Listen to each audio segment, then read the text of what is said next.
Agora que vocês leram, então, o capítulo de Esdras 4 a 6, nós temos o contexto histórico do que estava acontecendo ali, tá? Primeira coisa que eu preciso fazer uma pequena correção é a respeito do rio Hiddekel, tá? Eu realmente não gosto de usar um script porque eu penso que engessa muito. Eu gosto de deixar as coisas fluindo naturalmente.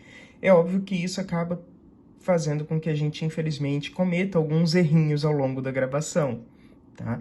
Mas ainda, apesar disso, eu prefiro que as coisas fiquem mais naturais do que o engessamento de um texto pré-escrito que eu vou lendo, certo?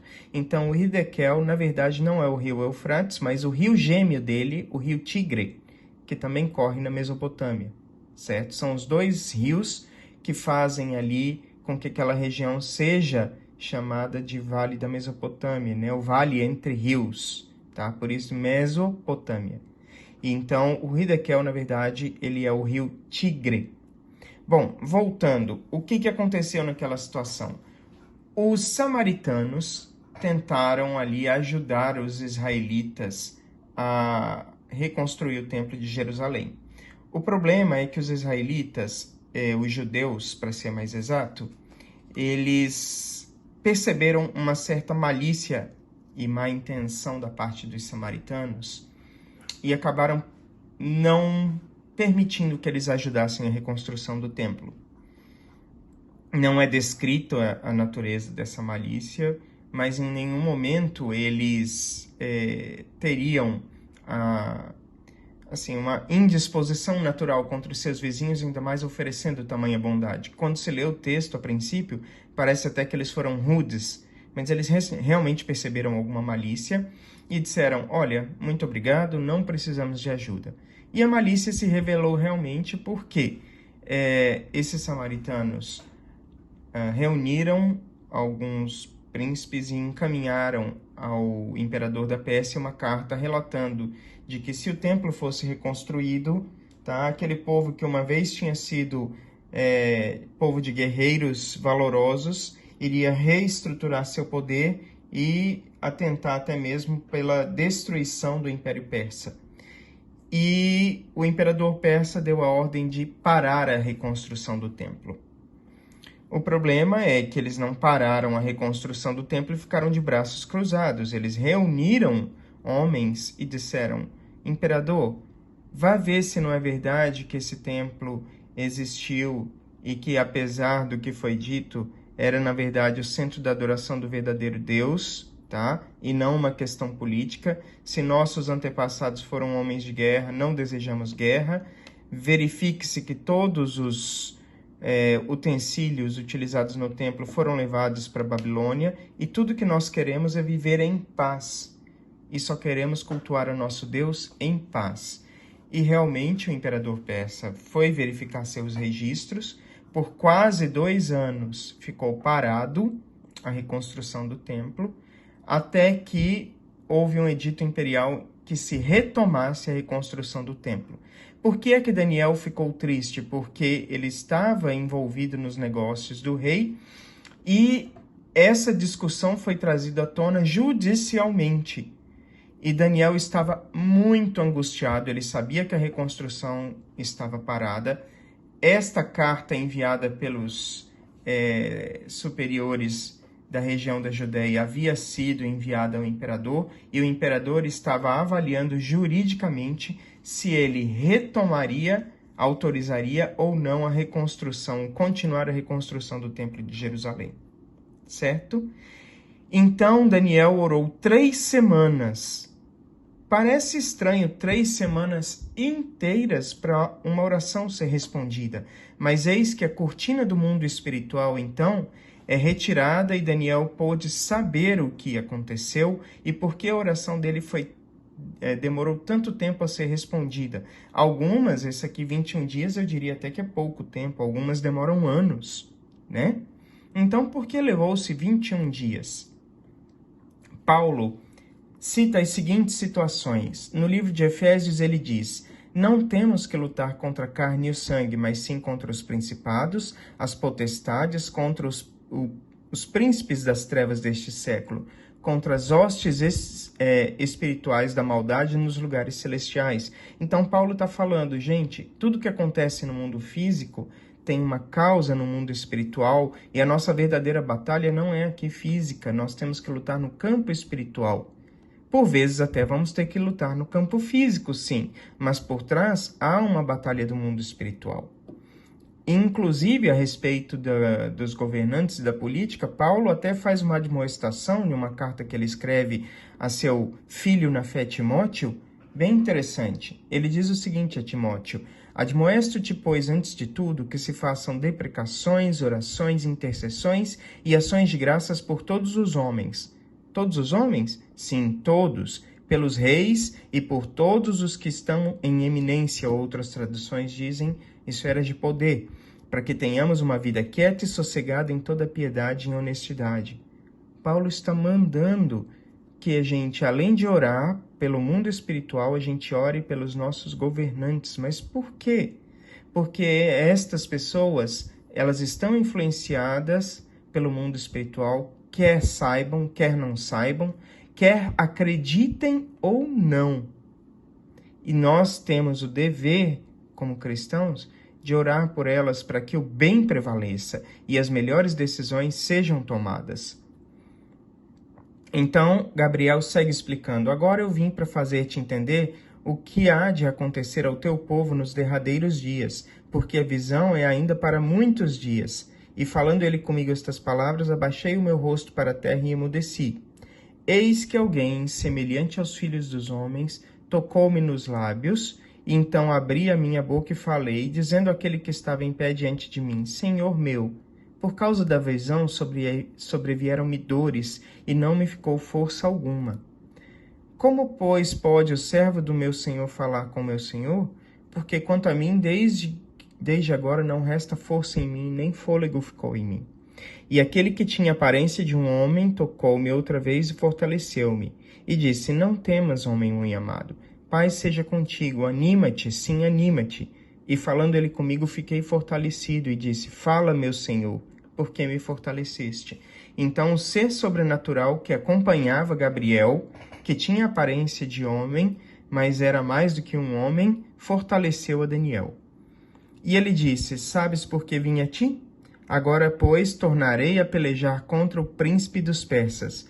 E saindo eu, eis que virá o príncipe da Grécia. Mas eu te declararei o que está registrado na Escritura da verdade. E ninguém há que me anime contra aquele, senão Miguel, vosso príncipe. Então Gabriel disse aqui: olha, sabe por que eu vim a ti? Porque eu vim pelejar contra o príncipe da Grécia.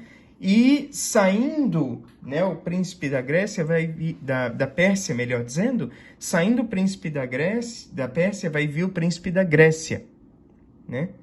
Quase um trava-língua aqui. Mas primeiro estava em poder o príncipe da Pérsia, e depois viria o príncipe da Grécia. E a batalha seguiria, contínua. Então, na verdade, que batalha é essa? Vamos voltar só um pouquinho. O príncipe do reino da Pérsia resistiu 21 dias, tá? Então, quando Daniel começou a orar para que o imperador autorizasse o retomar da reconstrução do Templo de Jerusalém, ele não conseguiu tomar essa decisão senão 21 dias depois. Por que levou tanto tempo? Porque o príncipe da Pérsia, e aqui estamos falando de literalmente um demônio, tá? Organizado por Satanás para que esteja sobre os negócios do reino da Pérsia. Então, infelizmente, nós temos mais de 200 países no mundo. Cada um desses 200 países tem uma entidade espiritual maligna cuidando para que os negócios desses países prosperem, mas para o mal. E Deus tem que contrabalancear, enviando os seus anjos para que os governantes decidam pelo bem. E eu sei que parece até para vocês isso, aquele desenhozinho com um anjinho e um diabinho falando ao ouvido da pessoa. Parece essa figura do desenho. mas ela realmente existe e é muito mais séria do que isso, tá certo? Porque se o mal prevalece, decisões terríveis são tomadas e o povo de Deus, e até quem não é do povo de Deus, sofre também. Querendo ou não, essas pessoas são todas criaturas de Deus, mesmo que não rendam glórias a Deus por isso. E Deus não quer o sofrimento de nenhuma delas. Ele não apenas se importa com o seu povo, mas cada um dos seus filhos neste mundo. O desejo do coração de Deus é salvar a todos, mas a escolha é nossa se a gente quer essa salvação ou não. Deus vai fazer tudo por todos, especialmente por aqueles que decidiram largar esse mundo de pecado e se sujeitar a ele. Mas Deus sempre vai procurar fazer de tudo por todos os seus filhos deste mundo. E é por isso que nós devemos, como cristãos, sabendo da realidade desse mundo espiritual, orar, não só para resistirmos à batalha espiritual, mas para que os governantes também tomem as decisões mais sábias, as decisões certas, para que o povo seja abençoado. E durante 21 dias, Gabriel ficou a lutar com um demônio que regia os negócios da Pérsia. E ele não conseguia prevalecer. Prestem atenção que às vezes a gente subestima o poder do mal.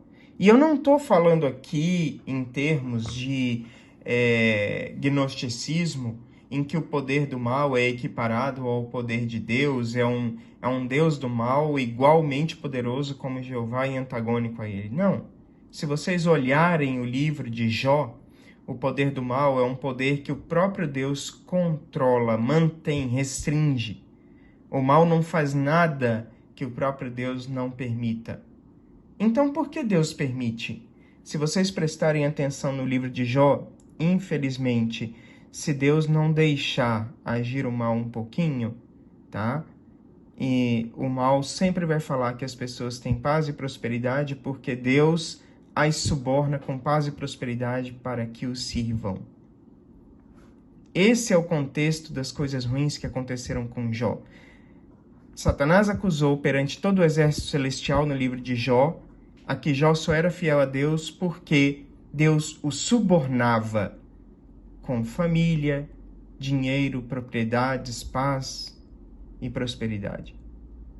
Então, infelizmente, muitas vezes, tá, nós sofremos porque Deus tem que deixar que o mal mostre quem ele é de verdade. Não tenho todos os detalhes e ninguém neste mundo vai ter todos os detalhes sobre como funciona essa batalha espiritual. Mas de uma coisa nós sabemos. Se fosse pelo desejo do coração, coração entre aspas, porque na verdade é a mente maligna, Satanás não tem coração.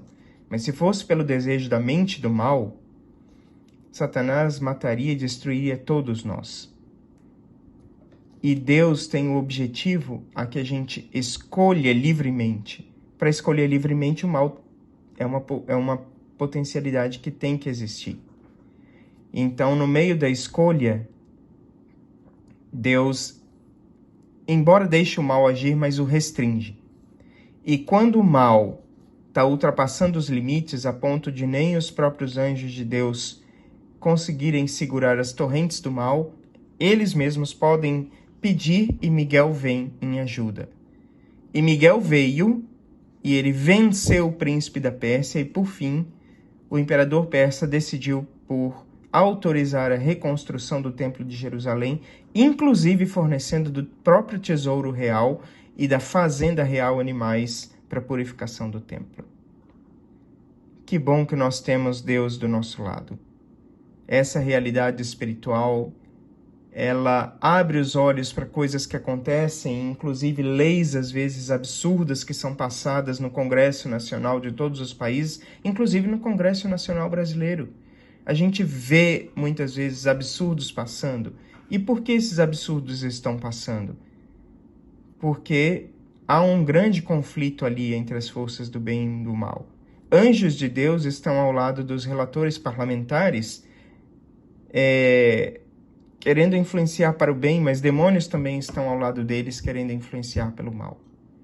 Como nós podemos equilibrar? Estamos fazendo como Daniel ou como Paulo nos recomendou em orarmos pelos nossos governantes, mesmo que não gostemos deles, mas querendo ou não, são os governantes. Estamos influenciando nessa balança do mundo espiritual a favor do reino de Deus ou não? Ou estamos apenas como espectadores com pipoca e guaraná na mão? Então, que vocês decidam influenciar para o bem, mesmo que sejam taxados de chatos. Não importa. Façam a vontade de Deus. E agora, eu quero o segundo questionamento que Daniel 10 traz. Quem é Miguel? Eu vou parar, porque eu preciso de fôlego para as cenas a seguir, porque as revelações vão surpreender a muitas pessoas.